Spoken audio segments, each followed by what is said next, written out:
फुट्टस्य लोक धम्मे ही यस्य न चित्त न कंपति, अशोकम विरजम खेमम यह तो मंगल मुत्तमम। संसारिकों के चाहे भिक्षुओं के भी जीवन में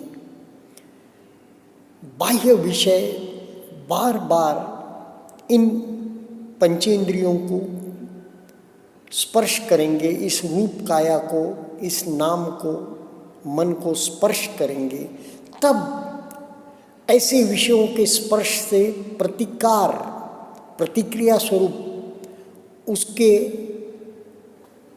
प्रज्ञा से कुछ प्रतिक्रिया नहीं होगी, वह प्रज्ञा में स्थित होगा, स्थित प्रज्ञ होगा, तो अशोकम रहेगा, उसे शोक नहीं होएगा, उसे चिंता नहीं होएगी।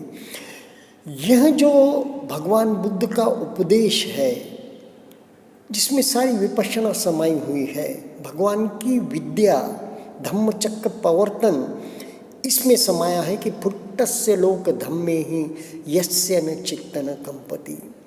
तो शब्द छने आ रहे हैं, भगवान के पूर्व से भी शब्द छने आ रहे हैं, लेकिन उनके अर्थ नहीं हो सके। हम भक्ति काल में देखें, मध्यकाल में संतों की वाणी में सारी विपश्यना ही विपश्यना छुपी पड़ी है। जैसे मैंने पिछले जो मेरा वीडियो था, ऑडियो था, उसमें मैंने कहा कि हो ई सोई जो राम रचि राखा, को करी तर्क बढ़ाओ इन शाखा। तो कोई कहेगा विपश्ची साधक को कौन सा राम लेके आ गए। ऐसा ही प्रश्न अगर हम देखें तो संत तुलसीदास जी के रामचरित्र मानस में किया गया है कि कौन सा राम, परात्पर राम या मर्यादा पुरुषोत्तम राम, शील समाधि युक्त राम, या दशरथ पुत्र राम, या घट घट में बैठा राम। तो कोई होई सोई जो राम रचि रखा, ये राम, ये आत्मा राम। आत्मा राम किसे कहेंगे? आत्मा क्या है? ये नाम और रूप का जो ढांचा बना है, ये इसने जो रचा है, जिस कारण ये इसका अस्तित्व हुआ है, जिस कारण यह इस सृष्टि में आया है, तो उस कारण जैसे हो ही उसने जो रचकर इस सृष्टि में कर्म करके इस सृष्टि में आया है, भगवान के शब्दों में उसने जो जो कर्म पीछे किए हैं बस वही उग रहे हैं, उसका फल यह भोग रहा है। तब प्रतिक्रिया रहित रहे, विपश्यना करे और प्रतिक्रिया न करे तो कर्मों के बंधन से मुक्त हो जाएगा और निर्वाण को प्राप्त होगा, विकार मुक्त हो जाएगा। यही है हो ही सोई जो राम रचि राखा, को करी। उससे तर्क क्यों बढ़ा रहा है? तो जो पीछे का है संग्रह तेरा सामने आ रहा है, तो तर्क बढ़ा के कोई उपयोग नहीं है अब उसका। क्यों कैसे कोई ज़रूरी नहीं है, बस अब तू प्रतिक्रिया मत कर, संभल कर निकल जा। वैसे ही और भी हो ही सोई जो राम रचि राखा है ना, वैसे ही होनहार भावी प्रबल, कहो सुनो मुन्नाथ, हानि लाभ जीवन मरण जस अब जस विधिहात। होनहार भावी प्रबल, कहो सुनो मुन्नाथ, हानि लाभ जीवन मरण जस अप जस विधिहात। विधि क्या है? पीछे जो तूने तेरी विधि लिखी है ना, तू स्वयं रचयिता है। तूने जो जो भूत के कर्म किए हैं वहीं सामने उगकर बीज जो जो तूने बोए वहीं सामने उगकर सामने आ रहे हैं, तो उसी को तू भोग रहा है। तो भगवान बुद्ध के वचनों का अष्टांगिक मार्ग का प्रभाव सीधे सीधे संत कवियों के इसमें दिखता है, भक्ति कल्ट में दिखता है। और विपश्यना विद्या और गीता में जो समता योग, समत्व योग कहा गया है, और विपश्यना का जो फल है समता, उसमें कोई फर्क नहीं दिखता। जैसे गीता में कहा गया है, भगवान के उपदेश और गीता का कितना साधर्म्य है। अद्वेष्टा सर्वभूतानां मैत्रः करुण एव च, निर्ममो निरहंकारः समदुःख सुख क्षमी, संतुष्टः सततं योगी यतात्मा दृढ़निश्चयः, मय्यर्पित मनोबुद्धिर्यो मद्भक्तः समे प्रियः। इस प्रकार यानी कि हम देखें तो भगवद गीता के 12वें अध्याय का कुछ श्लोक मैं आपको बता रहा हूँ। जैसे 16वां श्लोक बहुत ही सुंदर विपश्यना से मेल खाता। अनपेक्षः शुचिर्दक्षः उदासीनो गतव्यतः सर्वारंभ परित्यागी यो मद्भक्तः समे प्रियः। सर्वारंभ परित्यागी, गुरुदेव कहते हैं ना अनारंभी बनो, उसी का यही अर्थ हुआ ना। तो समः शत्रो च मित्रे च तथा मानापमानयोः शीतोष्ण सुख दुःखेषु समः संग विवर्जितः तुल्य निंदास्तुतिर्मौनी संतुष्टो येन केनचित् अनिकेतः स्थिरमतिर्भक्तिमान में प्रियो नरः। इस प्रकार कुछ श्लोक मुझे गीता जी के जो है सो श्रीमद् भगवद गीता के 12वें अध्याय के, और भी बहुत से श्लोक हैं, बाद में मैं आपसे उनकी चर्चा करूँगा। तो इसी अर्थ में अब हम यह भी देखेंगे कि जो धम्मपद है, धम्मपद बहुत ही सुंदर किताब है। उसका परिशिष्ट है समुची बुद्धवाणी को त्रिपिटक नाम से जाना जाता है। विनय पिटक, सुत्त पिटक, अभिधम्म पिटक और 5 निकाय है। धम्मपद की गाथाओं से मेल खाते विपश्यनाचार्य श्री सत्यनारायण जी गोयंका द्वारा विरचित हिंदी राजस्थानी दोहे अब हम देखेंगे। गाथा 4 से। गाली दी मारा मुझे हाय लिया सब लूट, जूं ही यह चिंतन छूटे बैर जाय सब छूट। गाथा 5 से। बैर बैर से ना मिटे बड़े द्वेष दुष्कर्म, बैर मिटे मैत्री किए यही सनातन धर्म। गाथा 8। कम खाणो कम बोलणो काया वाणी मौन, मारन विचलित कर सके जूं पर्वत ने पौन। गाथा 11 से। माने सार असार को और सार निसार, कहाँ मिले उस मूढ़ को शुद्ध धर्म का सार। गाथा 12 से। समझ लिया है सार को छोड़ दिया निस्सार, सम्यक दृष्टा विज्ञ जन वे ही पाए सार। जिसने समझा सार को छोड़ दिया निस्सार, सम्यक दृष्टा विज्ञ जन हुए दुखों के पार।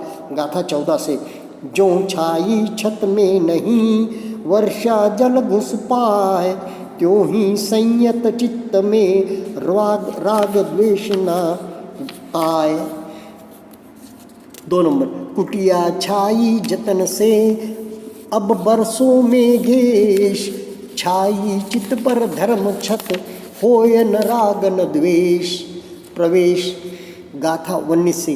कितने फल इस तरु लगे जाने चौकीदार, केवल गिनती ही गिने फल न चखे लाचार। गाथा 25 से। प्रलयंकारी बाढ़ में तू ही तेरा द्वीप, अंधकारमय रात में तू ही तेरा दीप।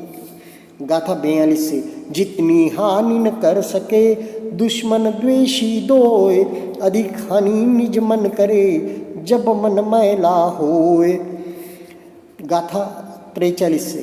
माँ बापू प्रिय बंधुजन भला करे सबको, अधिक भला निज मन करे जब यह उजला होए। गाथा 54 से। गंध गुलाब वहीं चले चले पवन जिस ओर, शील गंध बिन पवन के गम के चारों ओर। गाथा 103।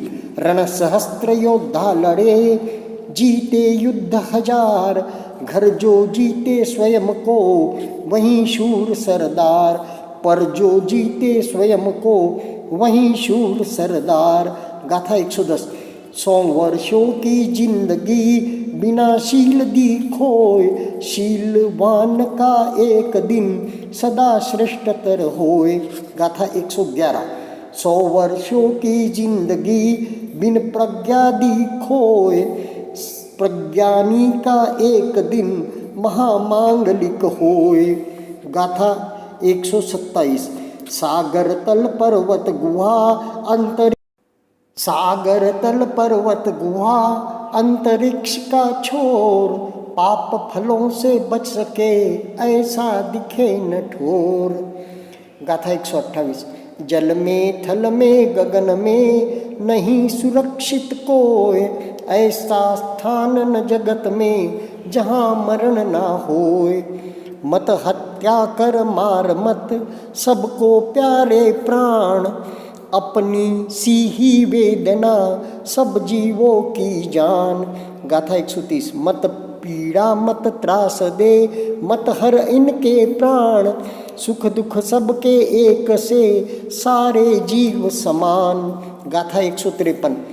जब जब जन्मा बिन रुके रहा लगाता दौड़, कदम कदम बढ़ता रहा मृत्यु द्वार की ओर। गाथा 165। हम ही अपने कर्म से होते शुद्र अशुद्ध, अन्य कौन शोधन करे देव ब्रह्म या बुद्ध। गाथा 166। नहीं द्वेष है स्वार्थ में सही स्वार्थ ले जान, अपना करे अनर्थ ही बिना स्वार्थ पहचान। गाथा 183। जीवन भर करते रहे कुशल कर्म भरपूर, अकुशल से बचते रहे पाप से दूर। गाथा 197।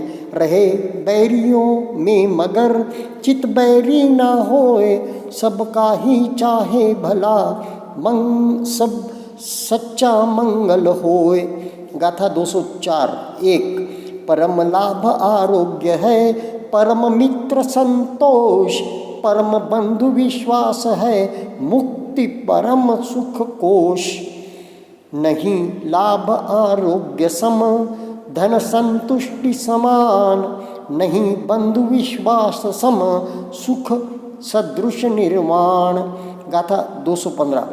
काम जगे तो भय जगे जागे मन मह शोक, काम तजा निर्भय हुए सहजा हुए निशोक। गाथा 216। तृष्णा से दुख जागते तृष्णा से भय होए, तृष्णा त्यागे दुख मिटे बहकाए से होए। गाथा 223। जीत झूठ को सत्य से क्रोध जीत अक्रोध, जीत घृणा को प्यार से मैल चित्त के शोध। गाथा 240।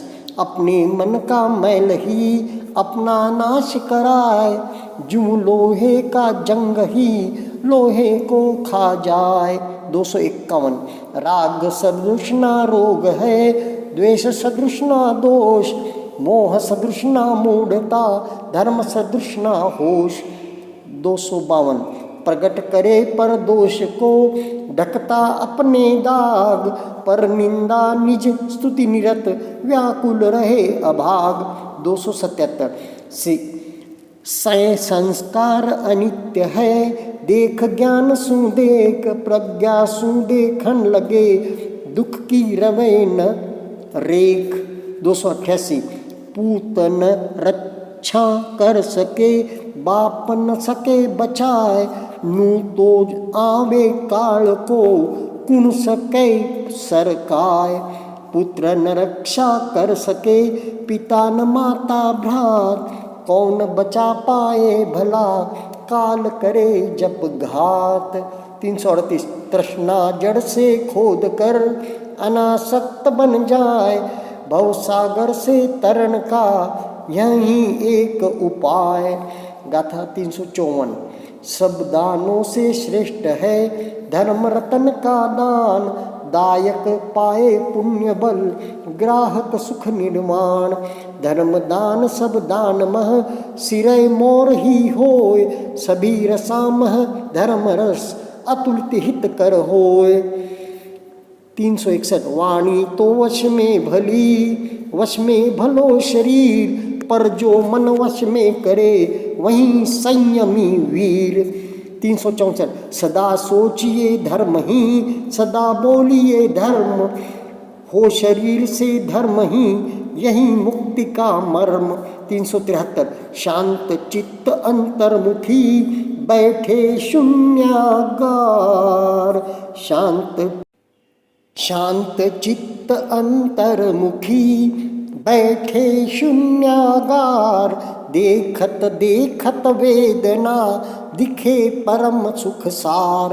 आँख मूंद अंतर्मुखी बैठे शून्यागार। देखत देखत वेदना मिले सुखों का सार।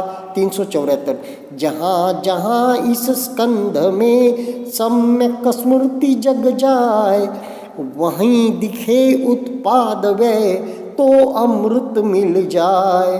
394 जटाजूट माला तिलक हुए शीश के भार। वेश भेष बदल कर क्या मिला मन के मैल उतार। ये धम्मपद से मैंने आपको सुनाया है।